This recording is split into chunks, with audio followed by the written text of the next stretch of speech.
sudah cinta kepada Yusuf, semuanya habis Bapak Ibu, dibelanjakan. Lihat seseorang Bapak Ibu, kalau sudah cinta kepada seorang wanita, pujaannya apapun yang diminta pasti diberikan, asalkan dia sudah cinta mabuk kepayang.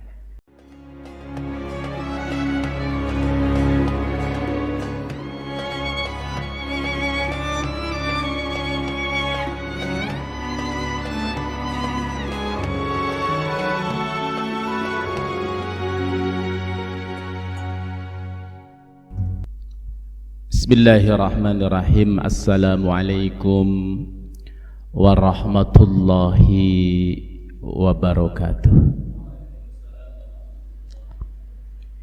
Alhamdulillahi rabbil alamin, wa bihi nasta'inu ala umuri dunya waddin. Asyhadu an la ilaha illallah wahdahu la syarikalah, wa ashhadu anna Muhammadan abduhu wa rasuluh. Allahumma la sahla illa ma ja'altahu sahla, wa anta taj'alul hazana idza syi'ta sahla. Rabbi israh li sadri wa yassir li amri wahlul 'uqdatam min lisani yafqahu qawli. Asyhadu an la ilaha illallah wahdahu la syarikalah, wa asyhadu anna Muhammadan abduhu wa rasuluh, amma ba'd. Hadirin dan hadirat, Bapak Ibu jamaah salat subuh rahimakumullah. Pada kesempatan pagi hari ini kita bertemu lagi dalam kajian kitab Mukasyafatul Qulub karya Imam Al-Ghazali. Tema yang kita akan bahas pada kesempatan pagi hari ini, kita akan membahas tema yang masih berkaitan dengan mahabbah. Tema yang berkaitan dengan cinta kita kepada Allah Subhanahu wa ta'ala. Tapi pada pagi hari ini kita akan membahas lebih dalam lagi dari tingkatan cinta kepada Allah, dan itulah yang disebut dengan al-ishq. Al-babul ashir fil ishq, bab yang ke-10 tentang al-ishq. Apa itu al-ishq? Dalam kitab ini disebutkan al-hubbu ibaratun an mailit tab'i ila syai'al muladzad. Cinta itu adalah kecenderungan seseorang terhadap sesuatu yang dicintai, yang dinikmati. Jadi kalau Bapak Ibu memiliki kecenderungan rasa ingin menikmati sesuatu yang dianggap itu nikmat, nah itu berarti Bapak Ibu sedang mencintainya.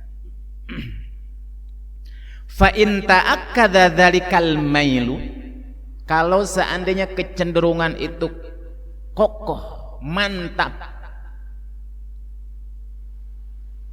wa qawiyun, dan kuat, sumia ishqan, maka disebut ishq. Fayuzawizu ila an yakuna rafiqan li mahbubihi, hingga kemudian saking kuatnya, saking cintanya terhadap yang dicintainya itu, maka sesuatu yang dicintainya akan dijadikan rafiq. Rafiq itu sesuatu yang pasti didekatinya.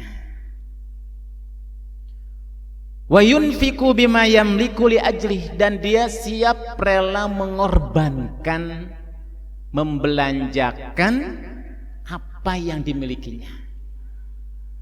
Apapun yang dimilikinya saya akan korbankan. Sering kita mendengar dalam nyanyian-nyanyian lagu anak-anak muda, para pencipta lagu suka mengungkapkan kalimat-kalimat, demi cintaku padamu, gunung kan ku daki, lautan kan ku seberangi, demi Nyai misalkan. Atau ada orang yang mengungkapkan ungkapan-ungkapan cinta itu sampai titik darah penghabisan, aku rela berkorban demi Nyai. Kalimat-kalimat itu Bapak Ibu rahimakumullah semestinya adalah kalimat-kalimat yang diungkapkan untuk sang kekasih sejati, yaitu Allah Subhanahu wa Ta'ala. Jadi kenapa makanya hati-hati anak-anak muda kalau menyanyikan lagu. Kenapa sebagian para ulama, sebagian besar itu mengharamkan nyanyian. Haram itu nyanyian. Wa minan nasi may yattakhidhu lahwal hadis. Yastari lahwal hadis. Di antara sekian manusia ada orang yang menjual belikan lahwal hadis liyasuddu an sabilillah, untuk tujuannya itu menghalangi jalan kepada Allah Subhanahu wa Ta'ala. Para ulama itu hampir semua menafsirkan yang dimaksud lahwal hadis di antara sekian manusia atau yang ada yang menjadikan lahwal hadis cerita bohong, cerita kosong, cerita yang main-main, itu apa? Nyanyian. Sehingga ada orang yang anti kalau dengar-dengar nyanyian itu haram. Kenapa? Karena salah satu dari kenapa sebagian ulama mengharamkan nyanyian yang seperti apa? Nyanyian liyasuddu an sabilillah. Kenapa? Banyak kalimat, redaksi, kata-kata nyanyian itu memang menyimpang dari yang semestinya. Termasuk dalam masalah mahabbah, masalah cinta. Nah, demikian Bapak itu yang disebut dengan al-ishq. Dan al-ishq ini, cinta yang mendalam ini, yang boleh mungkin kita terjemahkan lebih jauh lagi, al-ishq itu cinta yang sampai membuat orang mabuk kepayang, cinta yang membuat lupa segalanya, tapi yang dituju adalah Allah Subhanahu wa Ta'ala, sampai kemudian rela mengorbankan apa yang dimilikinya termasuk nyawa sekalipun demi cintanya kepada Allah Subhanahu wa Ta'ala. Dan inilah puncak kualitas ibadah seseorang itu Bapak Ibu rahimakumullah yang paling tinggi.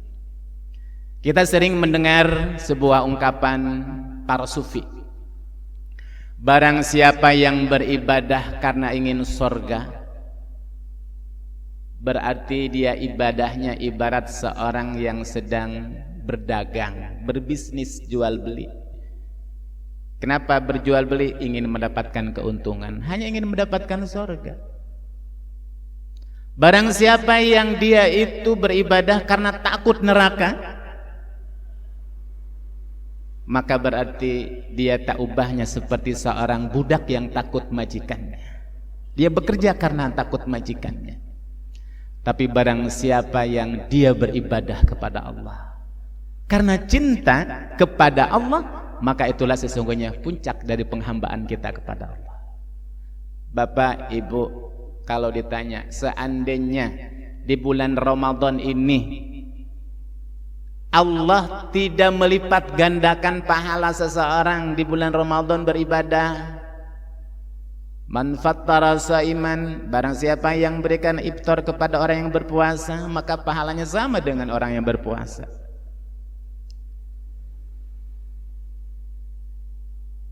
Man taqarraba bi khaslatin minal khair kana kamman ada faridatan, barang siapa yang mendekat menunaikan ibadah sunnah di bulan Ramadan, maka nilainya sama dengan menunaikan ibadah fardu di bulan Ramadan. Man shoma ramadhana imanan wa ihtisaban ghufira lahu ma taqaddama min dzambi. Sering kita mendengar awwaluhu rahmah di bulan Ramadan. Awalnya adalah hari-hari di mana Allah menurunkan rahmatnya. Di hari-hari berikutnya maghfirah, Allah mencurahkan ampunannya. Dan nanti di yaumul kiamat idkhum minan nar, dibebaskan seorang dari api neraka. Kira-kira Bapak Ibu, seandainya Allah tidak memberikan targhib, motivasi kepada kita, surga, pahala, kira-kira kita puasa enggak? Kira-kira sholat enggak? Kira-kira zakat enggak? Maka para sufi mengatakan, seandainya surga dan neraka itu tidak pernah ada, maka aku akan tetap bersujud kepadamu ya Rabb. Karena aku sujud kepadamu, aku beribadah kepadamu bukan hanya karena ingin mendapatkan surga, tapi karena cinta kepadamu ya Rabb. Bapak Ibu rahimakumullah, inilah puncak dari ketaatan seorang hamba kepada Allah yang harus kita miliki. Kenapa kita puasa? Karena cinta. Seandainya Allah tidak memberikan surga, seandainya Allah tidak memberikan neraka, seandainya Allah tidak memberikan ganjaran pahala sebesar bukit Uhud bagi mereka yang bersedekah misalkan, aku akan tetap bersujud kepadamu ya Rabb, beribadah kepadamu ya Rabb, kapanpun engkau memerintahkan kepada kami. Kenapa? Karena cintamu kepadamu ya Rabb. Kenapa? Karena terlalu banyak anugerah kenikmatan yang engkau berikan kepada kami ya Rabb. Sebagai wujud syukur kami itulah kami menghadap kepadamu, beribadah, bersujud, dan kami rela mengorbankan apapun yang kami miliki demi cintaku padamu ya Rabb, nyawa sekalipun. Begitulah para generasi salafus saleh, para nabi, para aulia, para siddiqin, hingga mereka digolongkan oleh Allah menjadi ahibba'uh, auliya'uh, kekasih-kekasihnya. Kenapa? Karena mereka telah membuktikan cintanya kepada Allah dengan berjuangkan, mengorbankan apa yang dimilikinya. Itulah al-ishq.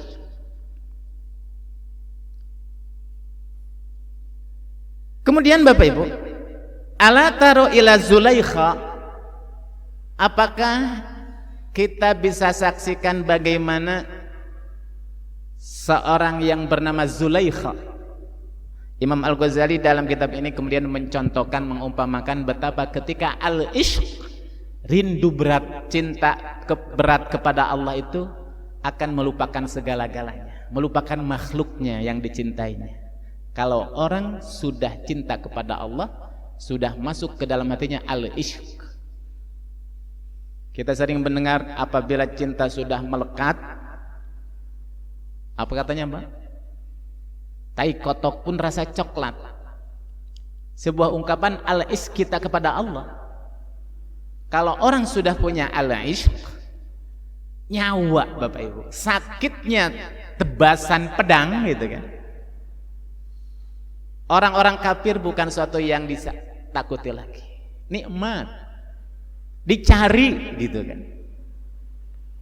Bahkan ada di antara sekian riwayat mengatakan, kata Nabi, kalau seandainya engkau tahu bagaimana orang yang mati di jalan Allah, syahid dalam rangka fi sabilillah, pasti akan kalian bermimpi meminta mati, hidup lagi, mati lagi, hidup lagi, mati dalam rangka fi sabilillah. Kenapa? Karena dia sudah merasakan al-ishq kepada Allah Subhanahu wa taala. Begitu juga kita Bapak Ibu, haus, lapar di bulan Ramadan ini. Kenapa? Kan sudah merasakan al-ishq, cinta kita kepada Allah. Pergi ke masjid, berat perjalanan, ngantuk untuk bangun subuh. Kalau bukan karena cinta dalam diri kita kepada Allah, mustahil itu kita lakukan. Seperti siapa? Zulaikha. Alam taro, apakah engkau tidak saksikan, lihat ila Zulaikha, balagho biha min mahabbat Yusuf, ketika dia sudah cinta kepada Yusuf. An zahaba maluha wa jamaluha, sampai dia rela menghabiskan apa Pak? Hartanya, kekayaannya, jamaluha, termasuk unta-unta yang dimilikinya. Wa kana laha minal jawahir wal qalaid, bahkan apa? Wa qarna sab'ina jamalan, sampai dia punya emas, permata, kalung, sampai unta, hewan-hewan ternak. Wa qad anfaqat hakullaha fi mahabbati Yusuf, karena dia sudah cinta kepada Yusuf, semuanya habis Bapak, dibelanjakan. Lihat seseorang Bapak Ibu, kalau sudah cinta kepada seorang wanita, pujaannya apapun yang diminta pasti diberikan, asalkan dia sudah cinta mabuk kepayang.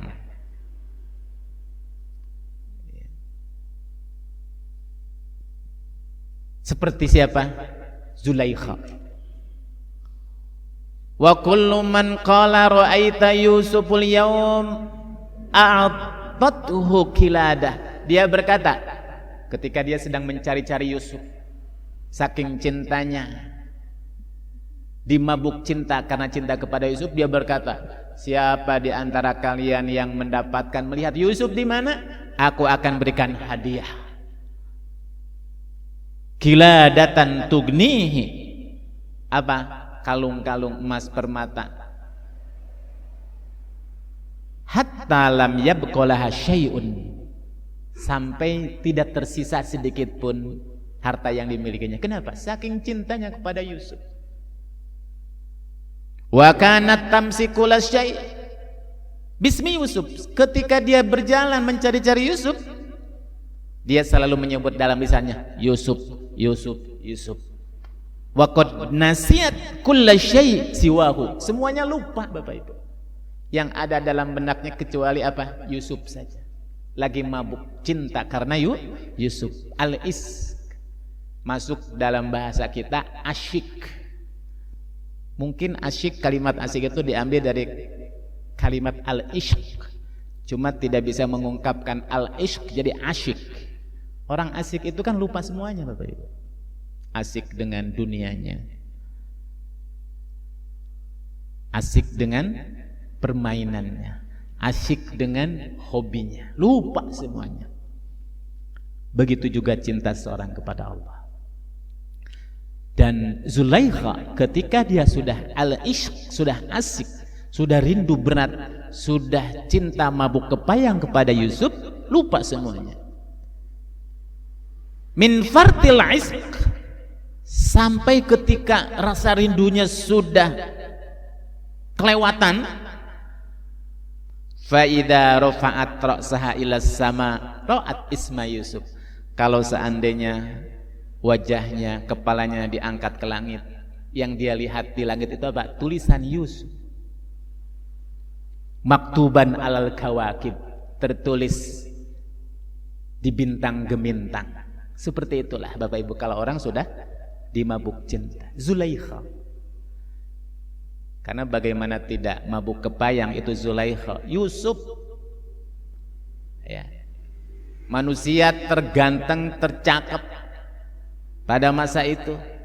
Sampai ketika itu untuk membuktikan Zulaikha bahwa Yusuf itu adalah orang yang paling ganteng, setiap wanita yang melihatnya pasti tergoda. Dalam kisah Yusuf disebutkan, dibulinya Zulaikha. Masa seorang majikan mencintai anak angkatnya? Karena Yusuf kan dibeli oleh raja, dipelihara di istana. Mendengar isu bahwa Zulaikha mau memperkosa Yusuf, Zulaikha mengumpulkan pembantu-pembantu wanitanya itu, disuruh berkumpul di istananya, diberikan pisau, diberikan sayuran untuk dipotong-potong itu sayuran. Dikeluarkanlah Yusuf dari kamarnya. Maka pada waktu itu para wanita kaget. Ini bukan Yusuf, ini bukan manusia, ini malaikat. Kenapa? Saking gantengnya yang membuat banyak orang tergoda, hingga sampai apa? Lupa melihat kegantengan Yusuf. Pisau yang dia pegang untuk memotong wortel, untuk memotong kentang, itu digunakan untuk memotong tangannya sendiri, jari-jarinya nggak terasa. Kenapa? Karena dia melihat kegantengan Yusuf. Zulaikha juga seperti itu Bapak Ibu. Makanya Yusuf lagi, Yusuf lagi. Waruya, kemudian diriwayatkan annaha lama amanat wa tazawwajat, ketika Zulaikha sudah beriman. Singkat cerita dalam kisah Yusuf, akhirnya Zulaikha itu pada ujungnya itu beriman Bapak Ibu. Wa tazawwajat, dan menikah. Jadi Zulaikha itu nikah dengan Yusuf akhirnya Bapak Ibu. Infaradat anhu, ketika sudah nikah, aneh itu Zulaikha itu, padahal sudah menjadi istri yang sah dari Yusuf, Dan Yusuf pun mencintainya karena Zulaikha juga memang cantik. Dalam Al-Quran itu walaqad hammat bihi wa hamma biha. Ya, ketika berduaan di kamar, karena Yusuf juga manusia, Zulaikha juga manusia, sebenarnya keduanya itu menginginkan untuk melakukan sesuatu yang dilarang oleh Allah, tapi Allah telah jaga Nabi Yusuf. Nah ini sekarang sudah halal. Yusuf sudah menjadi suami Zulaikha, Zulaikha sudah menjadi istri Yusuf. Tapi aneh Bapak Ibu, ketika sudah menjadi istri yang sah, apa? Infardat anhu. Dulu ketika dia cinta kepada Yusuf pertama kalinya, kemana ada Yusuf? Dia pergi, di mana ada Yusuf, disitulah ada Zulaikha. Gak ada Yusuf, dicari-cari. Tapi sekarang sudah menjadi suami yang halal, infaradat, ini Zulaikha kerjaannya menyendiri saja. Wa takhallat lil ibadah, fokus untuk ibadah. Yusuf dihiraukan begitu saja, Yusuf ditinggalkan, seperti seolah-olah nggak butuh lagi Yusuf, sudah nggak cinta lagi kepada Yusuf. Wan qata'at ilallah, memutuskan semua hubungannya kecuali hanya untuk Allah saja. Fakana yad'uha ila firasih, ketika Nabi Yusuf mengajaknya Zulaikha untuk tidur bersama di atas kasurnya, naharon, di waktu siang, fatadafa'ahu ilal lail, menolak, memperlambat-lambat, nanti saja, malam jangan sekarang, gitu Pak. Padahal dulu ketika di awal pertama kali bertemu dicari-cari, nggak diminta pun dipaksa, kan itu Bapak Ibu. Fa idza da'aha lailan, apabila dia minta Nabi Yusuf ayo tidur bersama malam hari, diundur-undur, jangan, siang saja nanti. Wa qalat ya Yusuf, dan akhirnya Zulaikha pun berkata kepada Yusuf, wahai Yusuf, innama kuntu uhibbuka qabla an a'rifu. Dulu aku mencintaimu, aku rindu berat kepadamu, aku mencari-carimu dulu Nabi Yusuf.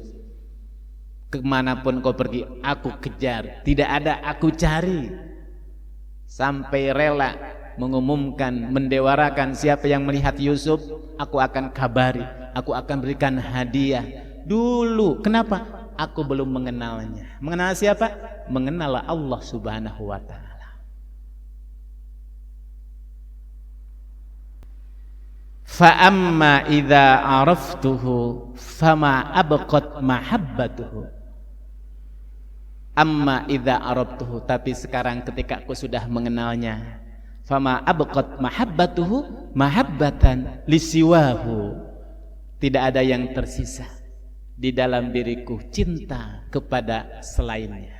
Yang ada dalam diriku hanya cintaku kepadamu ya Rabb, kepada Allah Subhanahu wa ta'ala.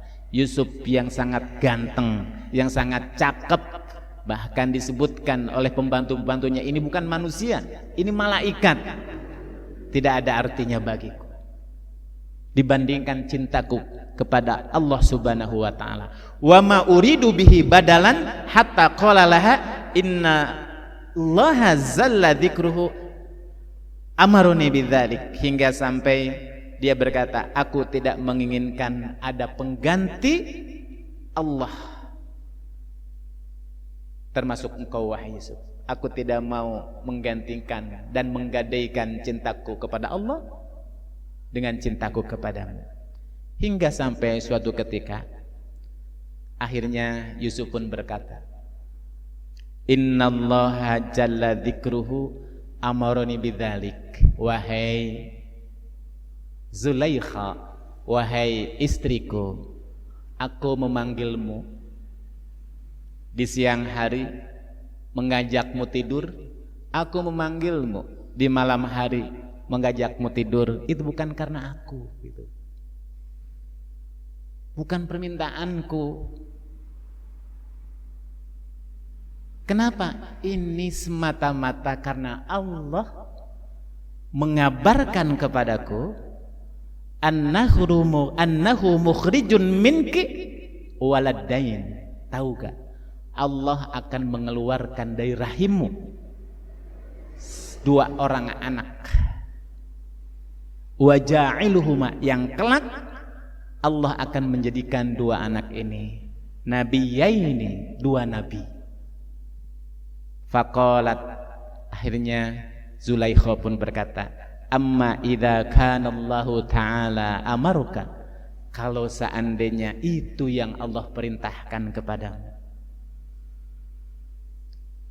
bahwa engkau memanggilku, mengajakku untuk tidur bersamamu adalah karena ternyata Allah akan menciptakan dari rahimku 2 orang nabi, wa ja'alani tariqan ilaihi, dan Allah telah menjadikan aku ini sebagai tariqan, sebagai jalan untuk lahirnya 2 orang nabi, fata'atu li amrillahi ilahi, fata'atu li amrillah, maka aku taat semuanya, aku ikut panggilanmu, aku mengikuti keinginanmu, semata-mata ini adalah dalam rangka taat terhadap perintah Allah Subhanahu wa ta'ala. Fa'indaha sakantu ilaihi, maka Zulaikha pun merasa tenang kepadanya. Begitulah Bapak Ibu, kalau orang sudah al-ishq, cinta kepada Allah Subhanahu wa ta'ala, apapun akan dia korbankan. Ini persis seperti apa Bapak Ibu? Seperti Nabi Ismail bersama ayahnya Ibrahim yang mendapatkan Khalilullah, kekasih Allah, karena dia sudah mengorbankan, siap rela apapun yang dimilikinya karena cintanya kepada Allah. Makanya Nabi Ibrahim mendapatkan gelar apa? Khalil, kekasih. Karena kecintaan dia sudah dia buktikan dalam bentuk apa? Pengorbanannya. Wa qala ya bunayya inni ara fil manami anni adbauka fandur madza tara. Ingatlah ketika Nabi Ibrahim berkata kepada anaknya, ya bunai, wahai anakku, inni ara fil manami, aku melihat dalam mimpiku, in anni adbahuka, aku menyembelihmu, fanzur madza tara, kira-kira apa menurut pendapat? Apa kata Ismail Pak? Ya abati fa'al ma tu'mar satajiduni insyaallahu minas sabirin. Ayahku, kalau memang itu perintah Allah, kau jangan ragu, jangan bimbang, laksanakan saja. Rela mengorbankan nyawanya, Ibrahim rela mengorbankan anaknya. Kenapa? Cintanya kepada Allah Subhanahu wa ta'ala. Maka disebut Khalil, kekasih. Itu al-ishq, rindu, cinta yang mampu untuk mengorbankan apapun yang dimilikinya, jiwa, raga, termasuk nyawa sekalipun. Kenapa? Dalam rangka cintanya kepada Allah, al-ishq. Bapak Ibu rahimakumullah, dalam riwayat yang lain disebutkan, dalam kitab ini disebutkan, wa hukiya anna majnun Laila qila lahu masmuk. Dalam kisah cerita, dalam kisah-kisah cerita Arab, kita sering mendengar namanya kisah Majnun dan Laila, kisah roman, kisah cerita percintaan di Timur Tengah. Itu pasti akan bertemu dengan sebuah kisah antara pencintaan Majnun dan Laila. Laila itu nama seorang wanita cantik dicintai oleh Majnun. Saking cintanya Majnun menjadi gila, maka disebut Majnun, orang yang gila karena saking cintanya kepada Laila. Anna Majnun Laila kila, ketika Majnun Laila kila disebutkan lahu masmuk, siapa namamu? Qala Laila, namaku Laila. Laila itu nama wanita.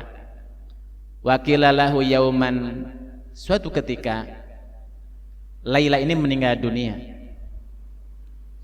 Maka si Majnun ini yang gila dikarenakan mabuk cinta kepada Laila, ya, ketika Laila sudah mati, maka kata Majnun, inna Laila fi qalbi. Laila itu enggak mati, Laila akan terus ada di dalam hatiku. Lam tamut, dia tidak mati. Anna Laila, di dalam diriku ada Laila. Wa marra yauman ala darin. Suatu ketika Majnun lewat ke rumahnya Laila. Fa nazara ila sama. Kemudian ketika lewat ke rumahnya, di hadapan rumahnya Laila, dia angkat kepalanya melihat ke langit.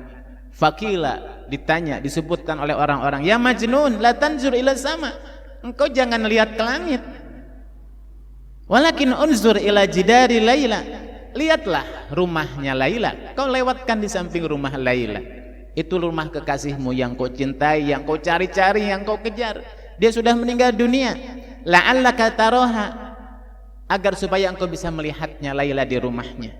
Qala anna aktafi, cukuplah bagiku binajmin yaqa'u dhilluhu ala dari Laila. Aku melihat bintang gemintang yang menaungi rumahnya Laila. Namanya tertulis di atas bintang sana, Laila, Laila, Laila. Seorang Majnun yang tergila-gila dengan Laila, lupa segala-galanya. Bapak Ibu rahimakumullah, inilah sebuah gambaran, ya, gambaran orang yang sudah dimabuk cintanya kepada seseorang. Begitu juga cinta kita kepada Allah Subhanahu wa ta'ala. Kalau kita mengaku bahwa kita beribadah kepada Allah, taat kepada Allah itu dikarenakan cinta, maka ada 3 tanda, 3 ciri. Apa? Waruwiya, disebutkan anna sidqal mahabbah fi thalathin. Benarnya cinta seseorang kepada Allah itu bisa dilihat dari 3 hal. Apa yang 3 itu? 1, an yakhtar kalama habibahu ala kalami ghairihi. Pasti dia itu akan memilih, mementingkan kalama habibihi. Kalam itu apa Pak? Ucapannya, kata-katanya, kalimat orang yang dicintainya, daripada kata-kata kalimat orang lain selain orang yang dicintainya. Berarti Bapak Ibu, kalau kita merasa bahwa kita cinta kepada Allah, kita rindu kepada Allah, buktinya apa? Berarti dia akan senantiasa dekat memilih kalimat Allah, itulah yang dia prioritaskan. Apa? Menyebut-nyebut kalamnya, membaca kalam-kalamnya. Apa? Baca Quran. Kenapa ada orang yang sampai menghatamkan Al-Quran 60 kali sebulan seperti Imam Syafi'i? Apa? Cintanya kepada Allah seperti itu. Saking cintanya, nikmat, senang membaca lama-lama di hadapan Al-Quran. Bahkan kalau orang sudah cinta kepada Allah dan cintanya sudah merasuk ke dalam hatinya, Bapak Ibu, jangankan membacanya di dalam mushaf, membaca di saat sedang sholat kuat berlama-lama sampai kakinya merah-merah, bengkak-bengkak seperti Nabi kalau lama sholat tahajud. Bagi Nabi itu bukan suatu yang menyakitkan. Apa? Karena dia sudah nikmat, sudah rindu dengan Allah Subhanahu wa ta'ala. Di dalam Al-Quran surat Ali Imran, Allah berfirman,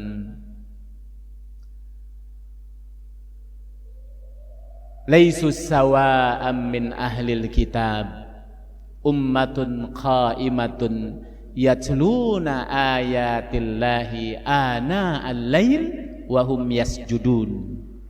Tidaklah sama nanti orang-orang yang diberikan Alkitab, termasuk Al-Quran di dalamnya. Nanti akan ada orang-orang yang membaca ayat-ayat Allah ana al-lail, sepanjang malam. Kalimatnya sepanjang malam, berarti lama Bapak Ibu. Dan terlebih lagi apa? Wahum yasjudun, bahkan sambil mereka sujud. Itulah kenapa di zaman Nabi Muhammad SAW, Bapak Ibu, sholat tarawih itu saya baca sebuah riwayat, tarawih itu di zaman Nabi berjamaah itu cuma 2 kali. Suatu ketika Nabi keluar rumah sholat isya, kemudian dilanjutkan dengan sholat tarawih diikuti oleh para sahabat. Hari kedua Nabi keluar rumah, kemudian apa? Sholat isya diikuti oleh para sahabat. Hari ketiga para sahabat lebih banyak lagi menunggu kapan Nabi jadi imam lagi. Tapi di hari ketiga Nabi tidak keluar. Di pagi harinya dikumpulkan sahabat, aku tahu di malam hari kalian menungguku untuk sholat tarawih bersamaku, tapi aku gak keluar. Tahu gak sebabnya? Karena aku tidak ingin engkau akan memberatkan. Aku khawatir engkau akan menganggap bahwa tarawih seperti malam tadi itu wajib hukumnya. Berapa lama sholatnya Rasulullah pada waktu itu? Dalam sebuah riwayat Ubay bin Ka'ab menyebutkan bahwa sholat malamnya Rasulullah di masjid pada waktu itu sampai mendekati waktu sahur, Bapak Ibu. Oleh karena itu kata Rasulullah, sudah sekarang sendiri-sendiri saja. Setelah itu sholat tarawih sendiri-sendiri. Ada yang di rumah, ada yang di masjid, sendiri-sendiri. Rasulullah wafat, naik Abu Bakar sama, belum ada sholat tarawih berjamaah. Mulai ada tarawih sholat berjamaah di zaman Umar. Umar masuk masjid, lihat orang tarawih sendiri-sendiri. Kata Umar, alangkah baiknya kalau seandainya tarawih ini dipimpin oleh seorang imam hafal Quran lagi. Ditunjuklah Ubay bin Ka'ab untuk jadi imam. Berapa lama Ubay bin Ka'ab sholat pada waktu itu? Ubay menceritakan imam membaca pada waktu itu ayat yang dibaca ratusan, Bapak Ibu.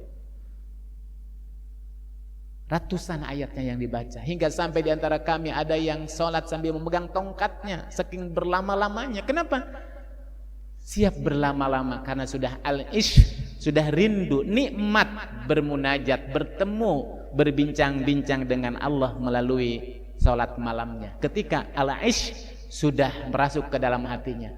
Bahkan dalam sebuah riwayat ada seorang sahabat dalam suatu medan pertempuran ditunjuk oleh Nabi untuk hirosah. Hirosah itu apa, Bapak Ibu? Hirosah itu untuk meronda, menunggu-nunggu, menjaga, berjaga-jaga di malam hari di perbatasan supaya pasukan tidak masuk musuh ke benteng pertahanan. Tiba-tiba di malam hari dua sahabat itu, yang satu berjaga-jaga, yang satu apa? Sholat tahajud, sholat qiyamul lail. Sedang sholat, dilalahnya ada kafir musyrikin Quraisy memanahnya, membusurkan panahnya kena ke dalam dadanya. Tapi anehnya sahabat ini sedang sholat, itu busur panah tidak dicabut, darah mengalir, dia terus sholat. Hingga sampai setelah selesai, sahabat yang satunya lagi yang ketiduran, dia bangun, dia kaget.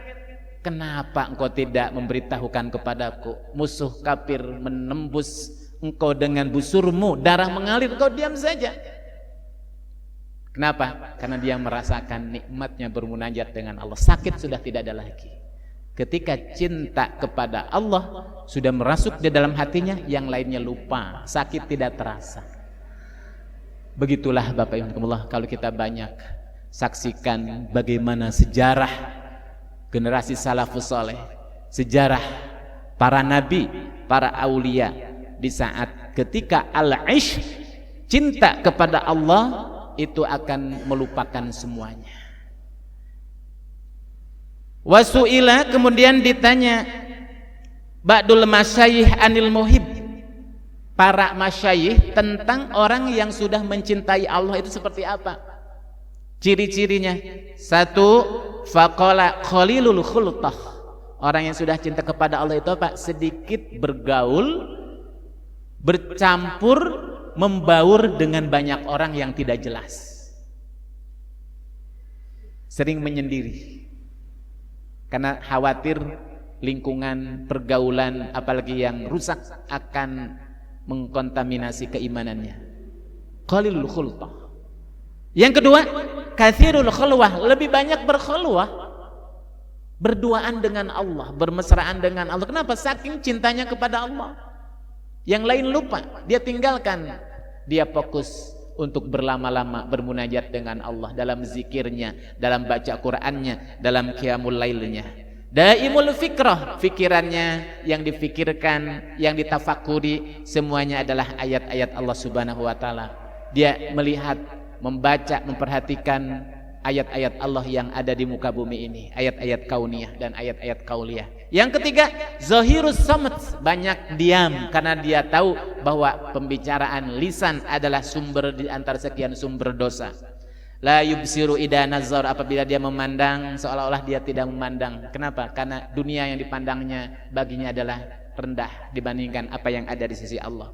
Wala yasma idza nudiya, tidak mendengar ketika dia dipanggil.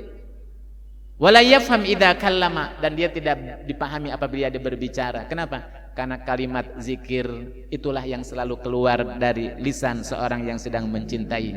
Wala yahzan idza usiba bi musibatin, ketika diuji oleh Allah musibah, dia tidak bersedih, tidak keluar kalimat sumpah serapah keluhan lagi. Fa idza usiba bi ju'in, apabila diberikan musibah dengan bentuk kelaparan, susah makan, fala yadri wala ya'ri wala yas'ur, dia tidak merasakan kelaparan. Wala yakhsha, dia tidak merasakan ketakutan. Kenapa? Yanzuru ilallahi ta'ala, karena yang dilihatnya, yang dipandangnya tidak ada kecuali Allah Subhanahu wa ta'ala dalam setiap khulwahnya.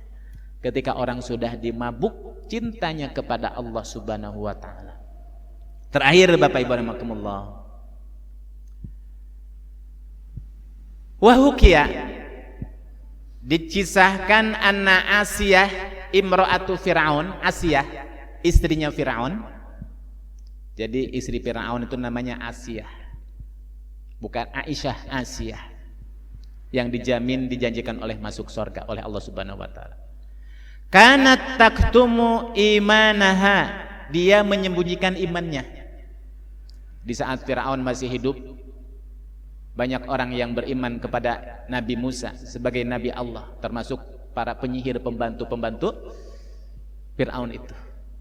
Istrinya dan ibu angkatnya Nabi Musa, dia beriman, cuma menyembunyikannya, yang takutnya kepada Fir'aun.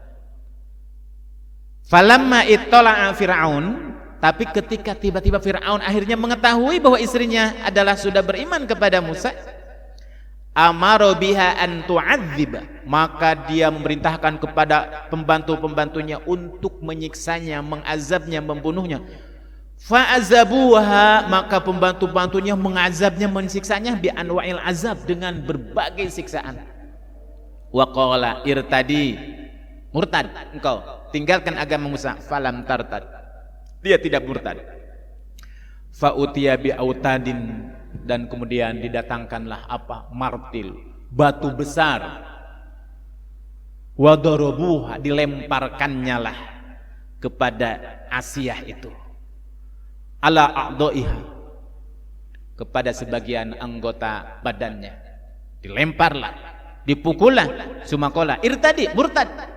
Faqalat innaka ta'lam bin nafsi wa qalbi fi ismati rabbi, engkau tahu wahai Fir'aun, sesungguhnya diriku, hatiku itu ada di dalam perlindungan Allah Subhanahu wa ta'ala, ada dalam genggaman Allah Subhanahu wa ta'ala, ada dalam perlindungan Allah Subhanahu wa ta'ala. Lau qata'tani irbaban, seandainya engkau Fir'aun, engkau potong jasadku, engkau cabik-cabik badanku, ma izdadat illa hubban, tidak akan bertambah dalam diriku ketakutan, yang ada semakin bertambah rasa cintaku kepadanya. Al-ishq, gak ada sakit lagi, gak ada ketakutan lagi ketika rasa cintanya, al-ishqnya sudah masuk dan merasuk ke dalam hatinya, lupa semuanya. Famarra Musa alaihissalam, tiba-tiba lewat Nabi Musa alaihissalam di hadapannya. Fanadat Musa, istri Fir'aun itu memanggil Musa. Akhbirni, wahai Nabi Musa, kabarkan kepadaku. Aradhi anni Rabbi, apakah Tuhanku ridho terhadapku wahai Musa? Am sakhitun, atau justru Allah benci kepadaku ya Rabb wahai Musa? Maka Musa berkata, ya Asiyah, wahai Asiyah, malaikatus samawati, malaikat langit fintizaruki, dia sedang menunggumu. ay mustaqatun ilaiki, dan mereka sangat rindu kepadamu. Wallahu yubahi biki, dan Allah bangga kepadamu. Fas'alini, oleh karena itulah tolong mintakanlah kepadaku hajatuki, kira-kira permintaanmu apa, keinginanmu apa. Fa innaha muqdiyatun, karena apa? Allah akan mengabulkan, Allah akan memberikan apapun yang kau minta, apapun yang kau inginkan. Kenapa? Karena sang kekasih tidak mungkin mendustai kekasihnya. Ketika seorang sudah menjadi kekasihnya, apapun Allah akan berikan. Faqalat, maka berkatalah, turunlah ayat, Rabbi bnili indaka baitan fil jannah wa najjini min fir'auna wa amalihi wa najjini minal qaumiz zalimin. Ya Allah, bangunkanlah untukku nanti sebuah rumah, sebuah istana di sorga ya Rabb. Wa najjini, dan selamatkanlah aku dari Fir'aun dan perilaku-perilakunya. Wa najjini minal qaumiz zalimin, dan selamatkanlah aku dari orang-orang yang zalim. Surat At-Tahrim ayat 11. Inilah yang melatar belakangi turunnya ayat ini. Bapak Ibu, cintanya Asiyah kepada Allah sudah sampai kepada al-ishq. Ketika cinta kepada Allah sudah sampai ke al-ishq, rindu berat, mabuk kepayang, semuanya lupa. Apapun yang dimilikinya akan rela untuk dikorbankannya, sampai darah, sampai nyawa sekalipun, maka itu bukan sesuatu yang berat lagi. Begitulah cinta kita kepada Allah Subhanahu wa ta'ala ketika sudah sampai al-ishq.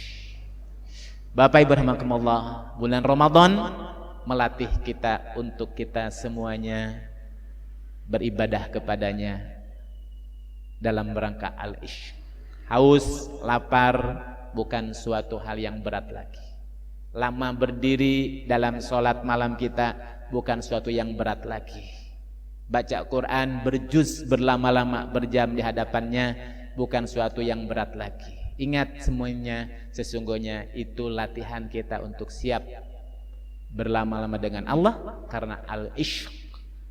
Pahala surga itu hanyalah sekedar trigger dari Allah, motivasi dari Allah. Sesungguhnya yang diharapkan adalah ketika kita beribadah, sesungguhnya semata-mata kita lakukan, yakinilah itu semua sebagai rasa cinta kepadanya. Itulah tingkatan rasa cinta kita kepada Allah dalam beribadah. Puncak di antara sekian puncak penghambaan seorang beribadah kepada Allah adalah dalam rangka mahabbatullah, cinta kepadanya. Demikian Bapak Ibu rahimakumullah, kajian kita di pagi hari ini masih bicara tentang mahabbah. Insyaallah besok kita berjumpa lagi dengan tema lain, masih kajian kitab Mukasyafatul Qulub. Demikian, mudah-mudahan bermanfaat. Wallahul muwafiq ila aqwamit thoriq. Wassalamualaikum warahmatullahi wabarakatuh.